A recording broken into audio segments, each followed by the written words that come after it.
I'm Tara. I live in Cairns and I am swimming an ice mile on the weekend, or maybe an ice kilometre. I'm doing an ice kilometre and then maybe an ice mile. I'm not sure yet.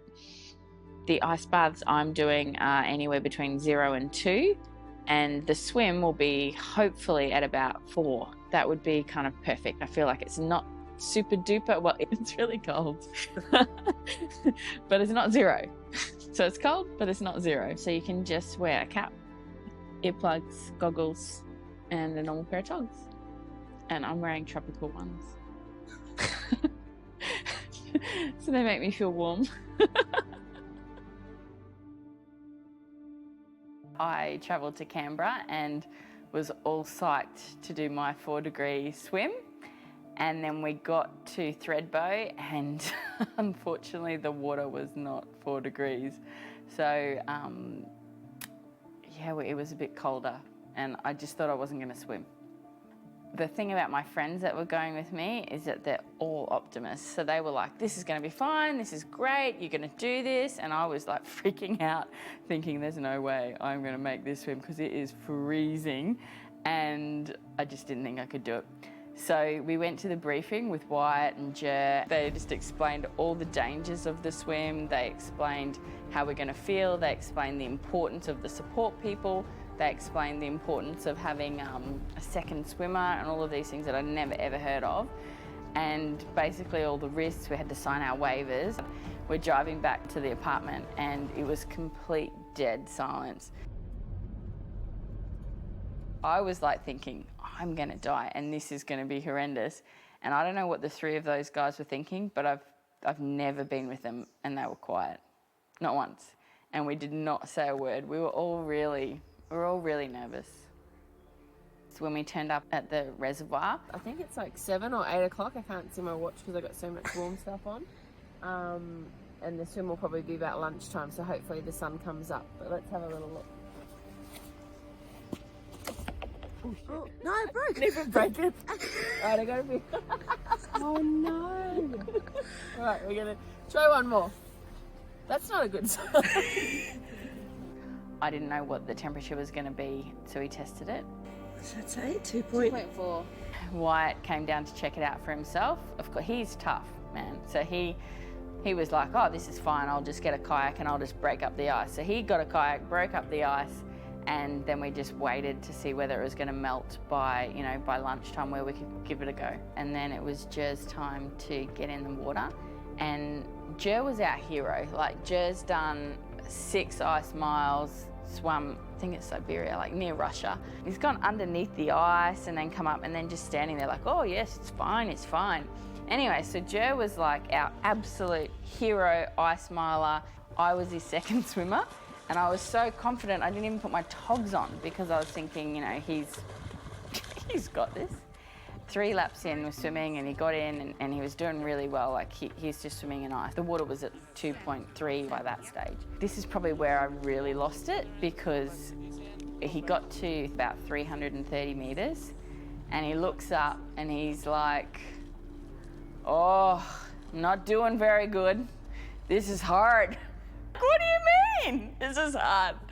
Because we were like, Jer's the hero, but if it's hard for Jer, like there's no way I could do it. So, we watched him, but then after a while he seemed to like get in the groove. And this is really like cold water. He'd been on a flight for 2 days, but in my mind, that just knocked my socks off because I just thought, if he's finding this hard, I'm probably going to find it more hard. Yeah, maybe impossible. So Jer finishes and he got out and then it was my turn to get in after he warmed. You have one swimmer at a time. He's warm, he came back. I was pretty nervous. I did my breathing exercises and just got in, and it was a lot colder than I thought. So when I got in for the ice kilometre, I just couldn't get my breath. So I did what I'd learned to do in the freezer, and that was basically on my back and catch my breath. So I couldn't get my head underwater for the first little part for about the first 50 metres, and the whole way it hurt. Swimming in really cold water, for me, the experience I had was basically like feeling like all of my joints were cold, but then they burned. It was almost like they were on fire and then freezing and becoming numb. And my friend Wyatt used to always tell me that the hardest thing for him was when his lips went numb. So I kind of knew that that was going to come up. The biggest thing for me in the kilometre came at about that 880 metres. So my face is numb, my mouth is numb, my tongue is numb, and then my jaw goes numb, and I just couldn't work out whether my mouth was opened or closed. That was when I took in a breath and my mouth was still underneath the water, and I took in water, and I thought, oh gosh, this is it. I'm done for. But then I realised that if I, instead of breathing to the side, because it was getting really hard to breathe to the side, if I breathed forward, then I could breathe. So that was the thing for me, is that I just changed the strategy. I breathed forward and could make the last 2 times. When I got out, the first thing I could think of is there's no way I could stay in any longer. It was horrible and my whole body is red. First thing I said is, there's no way I'm doing the mile. But I was happy I'd finished the kilometre. So to get warm after the kilometre, we wrapped ourselves up. We drive around, so we've got 3 people. Shannon driving, we had Kate in the back, and they just kind of get you as warm as possible, and you have the heater on. Every now and again, you just get this shiver through your body, basically shivering uncontrollably. And it's funny kind of thought process, because you actually don't think you're ever going to stop shivering, and then all of a sudden you just stop and you're okay. We had dinner that night and we had a group, and Ben, this 21-year-old, he's super fast. He just handles the cold. Maybe it's living in Canberra, I don't know. And he was like, I'm still gonna do the mile. Are you gonna do it? And I was like, no. Wyatt kind of was saying this really random throwaway line that was basically, listen, you're only gonna be in the water for half an hour. You can't die in that time. You might end up in hospital, but you're not gonna die. And that was really helpful advice. So that night we got a bit of advice about whether we should do the mile after doing the kilometre, and we had to call Ram, who's the president and the founder of the International Ice Swimming Association. He basically warned us that we probably shouldn't do it so closely, particularly being our first ice kilometre and our first ice mile, coming from warm environments, and just said, understand that this takes a lot out of your body. And I suppose I didn't realise how much it took long term out of your body. I understood that it was going to be really hard doing it and afterwards, but I didn't think it was going to take a huge amount out of my body long term. And then we talked to Wyatt, we talked to Jer, and basically Ben was going to swim. So if Ben was going to swim, then I had to swim too.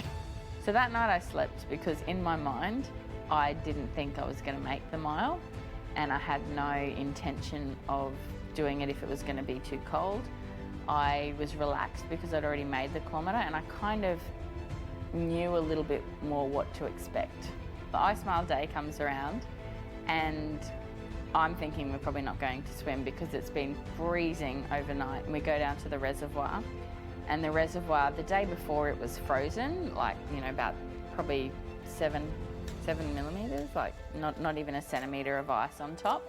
The next day it was frozen, and it wasn't as warm, so there's no way that the ice was going to melt for us to swim.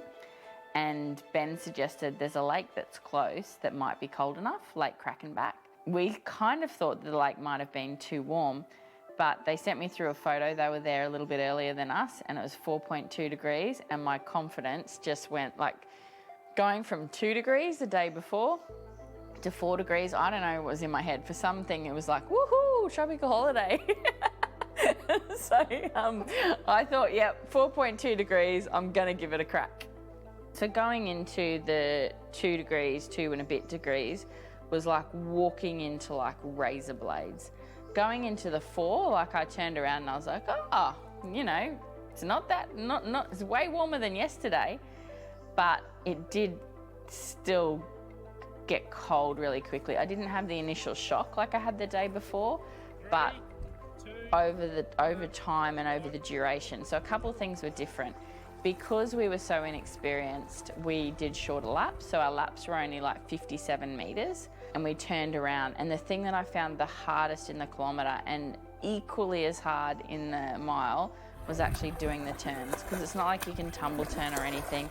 And there's all these weeds, and I'm like swimming through, my legs are dragging, my legs are tired, and they're like dragging through these weeds. And in the beginning, all I could think about was just hating on the weeds, like these poor little weeds, you know, they did nothing. But I just hated on these weeds. And then I kind of changed my mindset a bit, because I kind of felt like, oh, the weeds are alive. They've got to be warm because they're alive, you know. It makes no sense, but you know, when you're swimming in cold water, this is what I thought to myself. So then I would think, you know, every time I touch those weeds, I'll get some energy. And that really changed my mindset at probably like 4 laps in. And I, you know, every time I touched the weeds, I thought, okay, that's one more time down.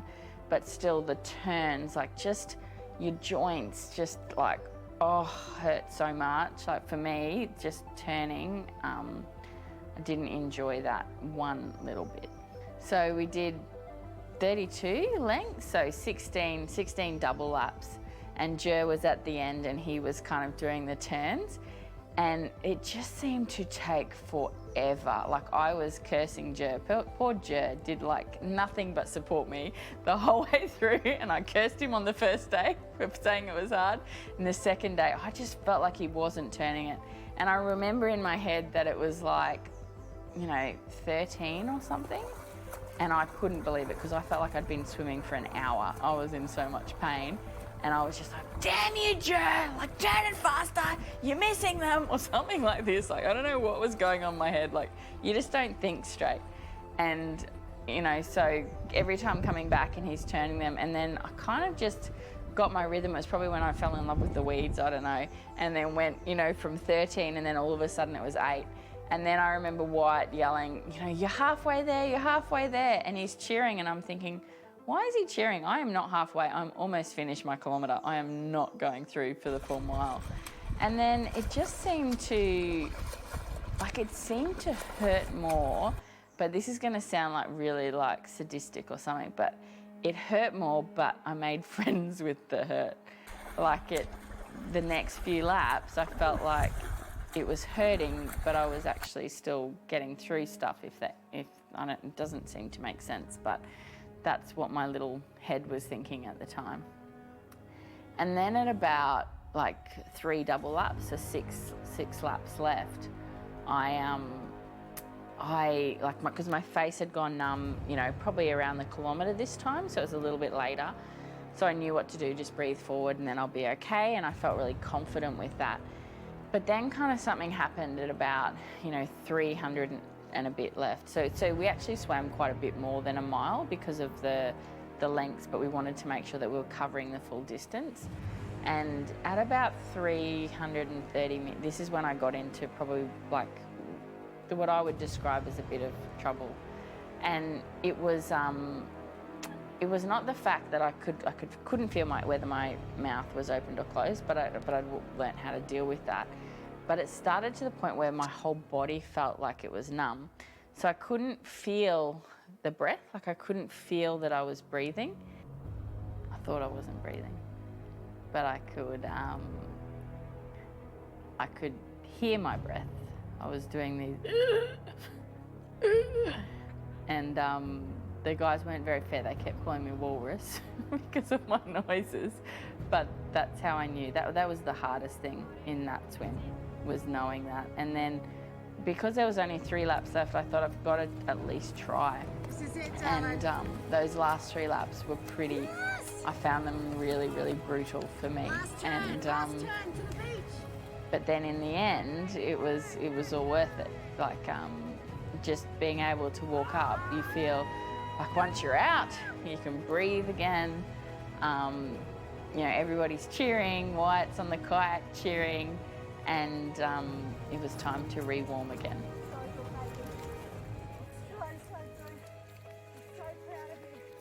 So when you get out, you're a bit wobbly on your feet. You can't feel your legs, so obviously it makes it a little bit difficult. I think the hard thing in both swims is when you're re-warming, you do have this thought of, what if I never feel warm again? What if I never stop shivering? What if Looking better than yesterday. what if I never feel my fingers again? So you have those thoughts. I remember bits and pieces of the rewarming, and there's times that like it did play a few tricks on me. I think how the ice mile changed me is that it you know, compared to when I swam the English Channel, I still always felt like I was in control, and I felt like, you know, I was always going to be okay. Whereas in the ice mile and the ice kilometre, because both were, for me, both were equally as hard, probably because the ice kilometre was colder, but also because it was my first one. But for me, the difference here was I really felt like I couldn't do it. You know, you get to the end of something like this and it really does boost your confidence. And then to have all of our support crew, like there's no better feeling than that, with knowing that you've achieved something, because all of these people have given up time, they've given up money, they've given up what they want to do to help you do something really cool. And I think when we were getting a photo by the lake, that was really reminded of this is not a solo ice mile, it's by far something that you do with a bunch of really, really cool people. So I was the first Australian woman to complete an ice kilometre that was ratified, and the first Australian woman to swim an ice mile that was ratified by the International Ice Swimming Association.